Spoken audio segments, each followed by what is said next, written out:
জ্ঞানের বাগানে স্বাগতম। অ্যালোভেরার গুণাগুণ এবং ত্বক এবং চুলের যত্নে এর উপকারিতা নতুন করে বলার কিছু নেই, আমরা সেটা সবাই জানি। এটা জাস্ট ম্যাজিকের মতো কাজ করে। ত্বক এবং চুলে ব্যবহারের পাশাপাশি এটা কিন্তু খেলেও অনেক উপকার পাওয়া যায়। বিশেষ করে ডায়াবেটিস আছে যাদের, তাদের জন্য তো এটা খুবই উপকারী। শরীরের দুর্বলতা কাটাতেও খুব ভালো কাজ করে। একদিনের একটা ঘটনা বলি। সকালবেলা হঠাৎ করে শরীর খুব খারাপ লাগতে শুরু করেছিল।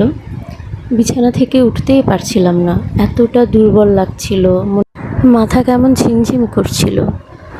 কোনো কারণ ছাড়াই হঠাৎ করে এরকম শরীর খারাপ লাগতে শুরু করেছিল। অ্যালোভেরার এক্সট্র্যাক্ট ঠান্ডা পানির সাথে মিশিয়ে একটু লেবুর রস সাথে দিয়ে খাওয়ার পর মুহূর্তের মধ্যে খারাপ লাগা যেন কোথায় উধাও হয়ে গেল। নিয়মিত খেলে শরীরে সত্যিই প্রশান্তি এনে দেবে। তবে আজকে কিন্তু খাওয়ার জন্য কেটে আনিনি, আজকে হেয়ার প্যাক বানানোর জন্য কেটে নিয়ে এসেছি। স্কিনে ব্যবহারের পাশাপাশি অবশ্যই নিয়মিত খাওয়ার চেষ্টা করবেন।